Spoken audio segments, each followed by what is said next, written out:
to Undisputed live from Los Angeles. I'm Jamie Maggio here with Greg Jennings, Rob Parker, Chris Broussard. Guys, it's Valentine's Day. Happy Valentine's Day. Happy Valentine's Day. Am I the only one in the Valentine's spirit? I don't know, man. Wait, what is you gotta that? look awfully closely for that. Let me see. I don't have any. Maybe because I've been divorced for 15 years. Oh, I'm sorry. I didn't mean to be. No Valentine's date for you this weekend? Not this year. Not this year. Happy Valentine's. Happy Valentine's Thank you very much. All right, guys. You Make me feel so bad now. you brought it up. I'm sorry. Guys, let's get it going with the Lakers this morning. And the season hasn't worked out as planned for LA and LeBron so far.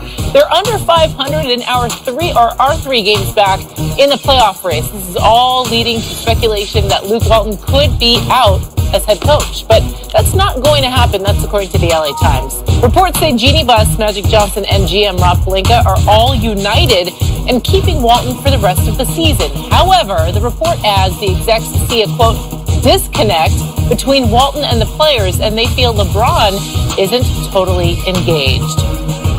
Chris, let's start with you. Is it a mistake to keep Luke Walton? No.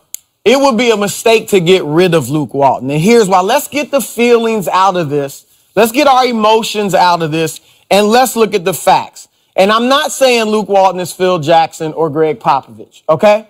I'm not saying he's going to be some all-time great coach. But here are the facts. The problem with the Lakers, there are many, but it's not Luke Walton. And he may bear some of the blame, but it shouldn't all go at his feet. The first problem with the Lakers is injuries. Okay, when they were healthy with LeBron James, they were 20-14. At one point, they were 6 or 7 games over 500, and they were the 4th seed in the West. And they beat Golden State on Christmas Day in a huge game. Now, was Luke Walton the coach then? Yes. So you mean to tell me within the last month and a half, he forgot how to coach?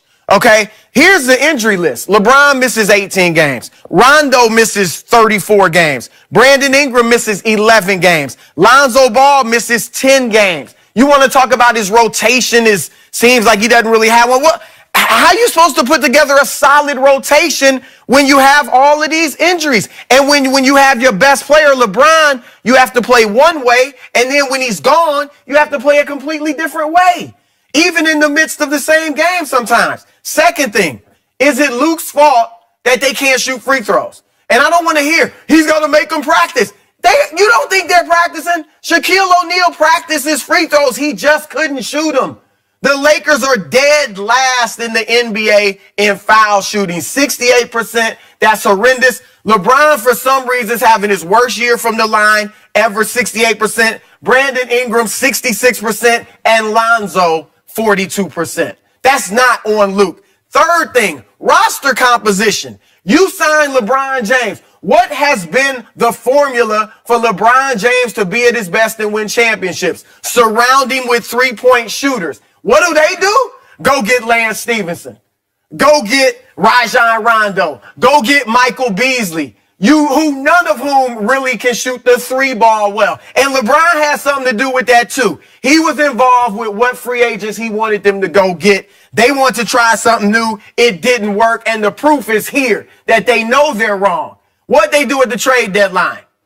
Trade for Reggie Bullock and Mike Muscala for one reason and one reason only. They can shoot three-pointers. All right, they're 26 in the league in three-point shooting. Again, Luke didn't put together this disjointed roster. Then, fourth, the sign of a good coach in the NBA or any level is defense. Does his team defend? The Lakers during November, December, and January were a top 10 defensive team. We've all talked about how LeBron doesn't defend anymore. Even with that, they were a top 10 defensive team. They're still ranked 12th after falling off the map in the last few weeks. And why did they fall off the map defensively? This is going to sound crazy. Maybe I'll sound like LeVar Ball. But the loss of Lonzo has hurt them defensively. In the 47 games Lonzo's played, Their ranking is 106. That's in the top 10 defensively. He's a good defender, and they like to switch all the time. He's long. He can play different positions, so he's a great guy in the switch defense. The 10 games without Lonzo, their defensive rating is 118. Put that in perspective. The Cleveland Cavaliers have the worst defense in the league. They're rating 114. So that's how bad the defense is without Lonzo. So you can't put all that on Luke Walton. They are setting him up to be the scapegoat for the front office, for LeBron, for the other players, and it's not right. And Jeannie Buss is right to say he's going to be here at least for the rest of the season. I agree with a lot of what you said, almost all of it. The last part, the scapegoat. There's always a scapegoat when it comes to things not working out to plan or according to plan. There has to be a scapegoat. In sport, that's just the reality we live in. And when I hear the reports that Jeannie Buss, Magic, and Pelinka are all united, yeah, they're united because Jeannie Buss said this is what's going to take place. So there has to be an agreement there. They don't really believe that Luke Walton, I believe Magic and Pelinka, they don't believe that Luke Walton is there in their future. He was not the coach that they brought in there with them. So that is one thing that Luke Walton has against him. Yes, to your points, everything that you mentioned from a statistical standpoint, free throw shooting, the roster personnel, it wasn't Luke Walton's fault, but this is what he has to manage. Yes, they were the 4th seed. I don't want to hear what they were. I want to hear what they are. And what they are is a bad team that is not getting it done. And this is why. When you have a Lance Stevenson on a 1-year contract, when you have a Rajon Rondo on a 1-year contract, you have a JaVale McGee on a 1-year contract. These are all your veterans. You have LeBron James, the veteran in the locker room, obviously the superstar. He's on a 4-year deal. We all understand that.